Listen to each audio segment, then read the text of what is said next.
بسم اللہ الرحمن الرحیم۔ کہانی شروع ہونے سے پہلے اگر آپ میرے چینل پر نیو ہیں تو صرف کہانی کو سبسکرائب کر کے بیل نوٹیفیکیشن کو آن کر دیں تاکہ آپ کو ملتی رہیں تمام چینل اپڈیٹس۔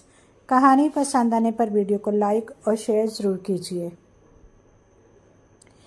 ان دنوں میں 9ویں اور بھائی مسعود 10ویں کا طالب علم تھا جب والد فیکٹری کی گاڑی میں کام کرتے ہوئے کسی مشین سے گھائل ہو کر جاں بحق ہو گئے۔ سارے گاؤں میں کہرام مچ گیا کہ میاں صابر بیچارہ اللہ کو پیارا ہو گیا، ہماری دنیا اندھیر ہو گئی۔ گاؤں والوں نے چند دن ہماری مدد کی، پھر سبھی اس واقعہ کو بھول بھال گئے۔ لیکن کم سنوں کی زندگی کا کڑا سفر شروع ہو گیا۔ ماں باپ اولاد کے لیے ایک بہت بڑی نعمت ہوتے ہیں، ان میں سے کسی ایک کی فرقت بھی معصوموں کے لیے کڑے امتحان سے کم نہیں ہوتی۔ ماں ٹھنڈی چھاؤں تو باپ ایک مضبوط سائبان، جس کے سائے تلے بچے بے فکری سے اپنا سہانا بچپن گزارتے ہیں۔ یہ سایہ نہ رہے تو یتیمی کی کڑی دھوپ اور زمانے کے ہاتھ ان کا بچپن چھین لیتے ہیں۔ میرا بھائی مسعود بھی والد کی وفات کے بعد زمانے کی ٹھوکروں میں آ گیا۔ جب گھر میں فاقے پڑنے لگے تو ماں کی سمجھ میں نہ آتا تھا کیا کریں۔ گھر میں ہم 4 لڑکیاں اور بھائی ایک ہی تھا جو ابھی صرف 16 سال کا تھا۔ اس کی بھی سمجھ میں نہ آتا تھا کہ کیا کرے۔ امی کو بتائے بغیر ایک دن مزدوری کے لیے ایک راج کے پاس گیا جو قریبی محلے میں رہتا تھا۔ اس نے کہا تم ابھی بہت چھوٹے ہو، مزدوری نہیں کر سکتے، سارا دن سخت محنت مشقت کرو گے تب بھی اتنے پیسے نہیں ملیں گے کہ تمہارے اور تمہارے گھر والوں کا پیٹ بھر سکے، صحت بھی خراب ہو جائے گی۔ بہتر ہے تم کسی تعلیمی ادارے میں جاؤ، میٹرک پاس کر لو گے تو کہیں نہ کہیں نوکری مل ہی جائے گی۔ اس کا لیکچر سن کر مسعود کا برا حال ہو گیا، کیونکہ بھوک سے سر چکرا رہا تھا۔ اس نے دل ہی دل میں راج کو کوسا اور چل دیا۔ راج کے پاس ایک عمر رسیدہ عورت آئی ہوئی تھی، اس کو اپنا گھر ٹھیک کروانا تھا۔ اس نے ان کی گفتگو سنی تو مسعود کے پیچھے آئی اور اسے آوازیں دینے لگی۔ پہلے تو بھائی سمجھا کہ وہ کسی اور کو بلا رہی ہے، جب دیکھا کہ اس کے سوا وہاں اور کوئی نہیں تو ٹھہر گیا۔ تیری مجبوری میں نے سمجھ لی، تو اچھا لڑکا دکھائی دیتا ہے، میرے گھر چل، میں تجھے کام دوں گی۔ یہ سن کر وہ بغیر کچھ سوچے سمجھے اس کے ساتھ ہو لیا۔ اس عورت کا نام بہار تھا۔ اس نے بہت شفقت سے باتیں کی، کھانا کھلایا اور کچھ رقم بھی دی کہ گھر جا کر راشن لے لینا۔ پھر بولی، بیٹا اگر تم میرے پاس ملازم ہو جاؤ تو میں تم کو اچھی تنخواہ اور کھانا پینا دوں گی۔ گھریلو ملازمت کے سوا اس عمر میں تم کو اور کوئی نوکری نہیں مل سکتی۔ فکر نہ کرو، میں تمہیں بیٹے کی طرح رکھوں گی، کیونکہ میرا کوئی بیٹا نہیں، بس 2 لڑکیاں ہیں۔ اگر میری پیشکش منظور ہو تو کل آ جانا۔ مسعود بھوک سے نڈھال تھا۔ کھانا کھا کر ہوش بحال ہوئے تو سوچا کہ جب تک رزق کا کوئی ذریعہ نہیں نکلتا یہی ملازمت قبول کر لوں۔ عورت اچھی معلوم ہوتی ہے۔ اس نے گھر میں ذکر کیا کہ اسے ملازمت مل گئی، لیکن یہ نہیں بتایا کہ کس عورت کے گھر نوکر بننے جا رہا ہے۔ امی نے کہا بیٹا کہاں ملازمت ملی، کیا کام کرنا ہے؟ کہنے لگا آج آ کر بتا دوں گا، پہلے انٹرویو تو دے آؤں۔ دوسرے دن وہ بہار کے گھر گیا۔ اس نے خوش اخلاقی سے بٹھایا اور کافی دیر تک حال احوال پوچھتی رہی۔ اسے اندازہ تو ہو چکا تھا کہ لڑکا شریف اور ضرورت مند ہے۔ مسعود اسے خالہ بہار کہتا تھا، لیکن اس عورت نے اس کو سچ مچ اپنا بیٹا بنا لیا۔ وہ اسے نوکر نہیں سمجھتی تھی۔ مسعود اس کے گھر میں اس طرح آنے جانے لگا جیسے ان کے گھر کا ہی فرد ہو۔ وہ اپنی ہر بات اور ہر ضرورت خالہ سے کہتا اور وہ فوراً پوری کر دیتی۔ چند دن بعد اس کا یہ عقد کھلا کہ خالہ کی بڑی لڑکی نغمانہ شادی شدہ ہے۔ وہ کبھی ماں کے پاس رہتی، کبھی شوہر کے پاس۔ چھوٹی بیٹی کا نام خوباں تھا، دونوں ہی خوبصورت تھیں۔ بقول خالہ کے ان بچیوں کا باپ فوت ہو چکا تھا۔ نغمانہ کے سسرال کا مسعود کو پتہ نہیں تھا، لیکن وہ شام کو اکثر بن سنور کر اپنے خامد کے پاس جاتی۔ خالہ بہار مسعود سے کہتی کہ بیٹا تانگا لے آ، تیری آپا کو میاں کے گھر جانا ہے۔ وہ تانگا لے آتا۔ خالہ خود ہی تانگے والے سے بات چیت کر کے کرایہ طے کرتی، پھر بھائی سے کہتی بیٹا مسعود جا نغمانہ کو فلاں جگہ چھوڑ کر آ۔ وہ کئی بار اسے چھوڑنے گیا اور سخت پریشان ہو گیا کیونکہ نغمانہ ہر بار مختلف جگہوں پر اترتی تھی۔ مسعود نے خالہ سے پوچھا، آپا کا اصل گھر کہاں ہے؟ وہ بولی، اس کا اصل گھر تو نہیں، اس کا میاں کبھی اپنے بھائی کے گھر ہوتا ہے اور کبھی کسی بہن کے گھر۔ یہ بیچاری اسی لیے ادھر ادھر گھروں میں جاتی ہے۔ اس کا شوہر بے روزگار ہے۔ تو خالہ، تم بیٹی کو اپنے گھر کیوں نہیں مستقل رکھ لیتی؟ شوہر کے پاس رہنے کی خاطر تمہاری بیٹی خامند کے رشتہ داروں کے گھروں میں بھٹکتی رہتی ہے۔ یہ تو کچھ اچھا نہیں لگتا۔ مسعود میاں، اس کا شوہر بڑا نکچڑا ہے، اپنے رشتہ داروں کے گھر تو رہتا ہے لیکن گھر داماد بن کر رہنا پسند نہیں کرتا۔ خیر، ان دنوں مسعود ناسمجھ تھا، ان باتوں کی گہرائی کو نہ سمجھ سکتا تھا۔ جب وہ باشعور ہو گیا تو خالہ نے اس کو کپڑے کی دکان پر ملازم کرا دیا۔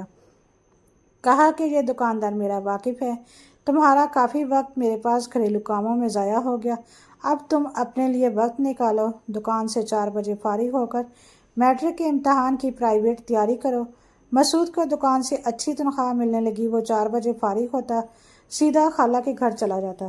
کبھی کبھی دکان کا مالک اسے کچھ سامان بھی دے دیتا کہ خالہ کے گھر دے دینا، وہاں تھوڑی دیر پڑتا، اسی اثنا میں سودا سلف لانا ہوتا، خالہ کے کچھ کام کرنے ہوتے تو کر دیتا اور رات کا کھانا کھا کر اپنے گھر آ جاتا۔ امی کی مالی پریشانیاں کچھ حد تک تو دور ہو گئیں، بیٹا ہر ماہ باقاعدگی سے تنخواہ والدہ کے ہاتھ پر رکھ دیتا، گھر میں سکون آ گیا۔ جب مسعود کی اچھی کارکردگی کی وجہ سے مالک نے اس کی تنخواہ بڑھا دی تو خالہ نے اس سے فرمائشیں کرنا شروع کر دیں۔ وہ ان کی ہر فرمائش پوری کرنے کی کوشش کرتا کیونکہ اس خاتون نے اس کی بہت مدد کی تھی، فاقوں سے بچایا تھا اور ملازمت بھی دلوائی تھی۔ وہ ان کو ماں کی جگہ سمجھتا، برے دنوں میں خالہ نے ہی سہارا دیا تھا۔ مسعود آنکھ بند کر کے ان کا ہر حکم مانتا تھا۔ کبھی کبھی کپڑے کی دکان کا مالک دکان بند کر کے رات کو خالہ کے ہاں آ جاتا اور خالہ بھی دکان پر کپڑے وغیرہ دیکھنے جاتی۔ مسعود ان باتوں کا کوئی نوٹس نہیں لیتا تھا، بلکہ جب وہ دکان پر آتی تو ان کی خاطر مدارات کرنے کی کوشش کرتا۔ دوسرے سیلز مین اس کی اس آؤ بھگت کو حیرت کی نظر سے دیکھتے تھے۔ ایک دن اس کے ساتھ کام کرنے والے ایک لڑکے نے کہا، تم جانتے ہو یہ عورت کون ہے؟ اس پر وہ بہت ہنسا اور پھر چپ ہو گیا۔ خالہ نے اب اس کو چھوٹی لڑکی کا جھانسا دینا شروع کر دیا۔ کہا کہ مسعود بیٹا، تو کچھ بنا لے تو میں اس کی شادی تجھ سے کر دوں گی۔ میں نے تجھے پہلا ہی اپنا بیٹا بنایا ہوا ہے تو پھر تیرے حق مجھ پر ہو گیا نا۔ بس اسی جھانسے نے میرے بھائی کو تباہ کیا کیونکہ وہ سچ مچ خوباں سے محبت کرنے لگا تھا۔ اب وہ ساری کمائی خالہ کے ہاتھ پر دھرنے لگا۔ اس کے باوجود اس عورت کی فرمائشیں بند نہ ہوئیں۔ مجبوراً اس نے دکان کے مالک سے رقم چرانی شروع کر دی۔ سیٹھ اس پر اعتماد کرتا تھا۔ وہ جب کبھی کہیں باہر جاتا، بھائی کی تحویل میں وہ دکان دے جاتا اور وہ بہار کو خوش کرنے کے لیے رقم چوری کر کے جرابوں یا نیفے میں اڑا لیتا۔ خالہ رقم دیکھتی تو خوش ہو جاتی، اس کی خوشی سے مسعود کا دل بھی کھل اٹھتا اور وہ باغ باغ ہو جاتا۔ ایک بار ایک سیلز مین نے اسے رقم چراتے ہوئے دیکھ لیا۔ اس نے سیٹھ سے شکایت کر دی۔ سیٹھ نے اسے گرفتار کروا کر جیل میں ڈلوا دیا۔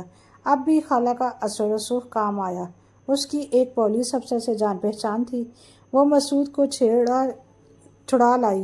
میرے بھائی کے دل پر اس کا رعب بیٹھ گیا۔ وہ تو اس کو معمولی عورت سمجھتا تھا، مگر وہ معمولی نہ تھی۔ اس کی جان پہچان بڑے بڑوں سے تھی، وہ اپنے واقفوں سے جو کام چاہتی کروا لیتی۔ اس کے ہاتھ بہت لمبے تھے۔ اس کے بعد تو نوبت جہاں تک پہنچی کہ میرے بھائی نے ہم ماں بہنوں کا خیال ترک کر دیا اور خالہ کا ہو کر رہ گیا۔ میں نے ایف اے کر کے ایک قریبی اسکول میں ملازمت کر لی۔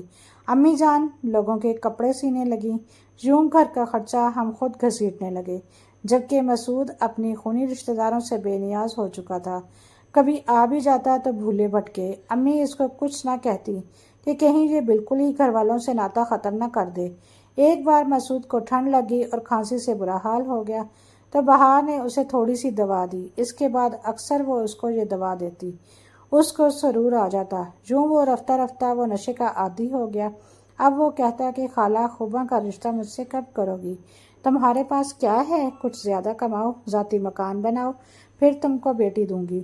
یہ سن کر مسعود کا دل بیٹھ جاتا۔ اس پر بھی وہ اس عورت کی بہت خدمت کرتا، اس کی ہر جائز و ناجائز بات مانتا، مگر جب شادی پر اصرار کرتا تو وہ ٹال جاتی۔ آخر اس نے بھی کچھ کر دکھانے کی ٹھان لی۔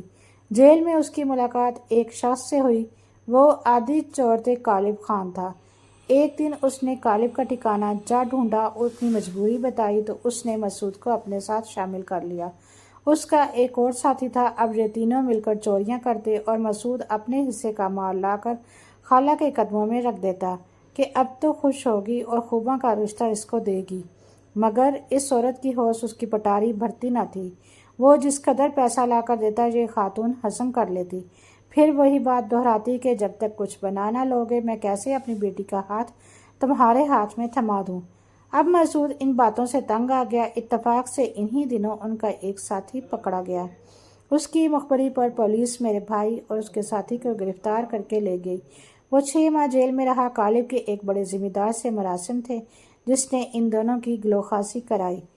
جیل سے رہا ہوتے ہی وہ خالہ کے پاس گیا۔ بھائی نے سوچا تھا کہ دیکھتے ہی خالہ اسے گلے لگائے گی کہ میرے بیٹے تو نے اتنے دن کہاں اور کس حال میں رہا، مگر اس نے مسعود کو دیکھتے ہی منہ بنا لیا۔ خوباں کیسی ہے؟ مسعود نے سوال کیا۔ اس کی شادی ہو گئی ہے، وہ اب اپنے گھر میں ہے، اس کا نام مت لو۔ یہ سن کر مسعود پر بجلی گر پڑی۔ یہ کیا کہہ رہی ہو خالہ؟ اتنے عرصے مجھے شادی کا جھانسا دے کر لوٹتی رہی اور چند دن کی میری غیر حاضری میں تم نے اس کو کسی اور سے بیاہ دیا، تو کیا تجھ سے جوڑ چکے کے ساتھ بیاہ دیتی؟ خالہ کے ایسا کہنے پر مسعود سر سے پاؤں تک غصے میں جھلس گیا اور دانت پیس کر بولا، مجھ کو چور ڈاکو کس نے بنایا؟ مجھے جیل کی سلاخوں کے پیچھے کس نے پہنچایا؟ تم نے خالہ، میں اب تمہیں زندہ نہیں چھوڑوں گا۔ جا جا بدمعاش کہیں کا، یہ دھمکیاں کسی اور کو دینا۔ میرے پاس اتنا اثر و رسوخ ہے کہ تجھ کو عمر بھر کے لیے جیل میں سزا دوں، تو باہر کی ہوا کھانے کو ترس جائے گا۔ بڑھیا کی ایسی نخوت بھری باتیں سن کر وہ غصے سے کھولتا ہوا باہر آ گیا اور سیدھا غالب کے پاس پہنچا۔ اس نے مسعود کی حالت دیکھی تو پوچھا، خیر تو ہے، کیا ہوا؟ بھائی نے اس سے ہر بات کہہ دی۔ وہ بولا، غم نہ کر، اس عورت سے ہم نمٹ لیں گے۔ تیرا دیا ہوا ایک ایک ٹکا اس سے وصول نہ کیا تو غالب خان نام نہیں۔ اس نے ایک منصوبہ بنایا اور مسعود اپنے ساتھی کے ہمراہ بڑھیا کے یہاں نقب لگانے گیا، مگر بدبختی کہ وہ گھر چھوڑ کر جا چکی تھی۔ انہوں نے بعد میں اس کے دوسرے ٹھکانے کا پتہ لگا لیا۔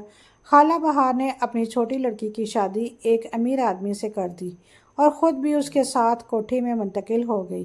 یہ لوگ وہاں بھی نقب لگانے پہنچ گئے۔ ان کا ارادہ صرف چوری کرنے کا تھا، کسی کی جان لینے کا نہیں، مگر بدقسمتی سے حالات ایسے ہو گئے کہ جب یہ چوری کی نیت سے خالہ بہار کے داماد کی کوٹھی میں داخل ہوئے تو اس کی آنکھ کھل گئی۔ وہ اکیلا ہی بندوق لے کر باہر نکل آیا۔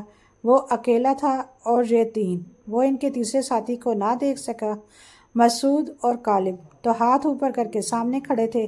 اس نے ان پر بندوق تان دی، مگر ان کے تیسرے ساتھی نے پیچھے سے خوباں کے شوہر پر وار کر دیا۔ اس بیچارے کا منٹ میں کام تمام ہو گیا۔ خوباں بیوہ ہو گئی۔ بیوگی کے بعد اس پر کوئی فرق نہ پڑا۔ اب نغمانہ کی طرح اس کے ٹھکانے بھی بدلنے لگے۔ فرق تو میری ماں کو پڑا تھا، جس کا جوان بیٹا 14 برس کے لیے آہنی سلاخوں کے پیچھے چلا گیا، یا پھر ہم بہنوں کو جن کی آنکھیں اپنے بھائی کی صورت دیکھنے کو ترستی تھیں۔ فرق پڑا تو اس مرحوم کو جسے ناحق خنجر لگا۔ اس کی ماں کی دنیا اندھیر ہو گئی، جس کی جان بہار کی فریبی چلاکیوں کے سبب چلی گئی۔ خدا جانے وہ بدبخت بڑھیا کھوسٹ ہو کر مر گئی یا میرے بھائی جیسے کسی بے وقوف نوجوان کی زندگی برباد کرنے کو زندہ ہے۔ دعا کرتی ہوں سب کے والدین زندہ رہیں، کسی کا باپ نہ مرے، ورنہ بچے یتیم ہو کر اسی طرح غیر محفوظ ہو جاتے ہیں جیسے میرا بھائی ہوا۔ وہ صاحبان سے محروم ہو کر حالات کی دھوپ میں جل گیا۔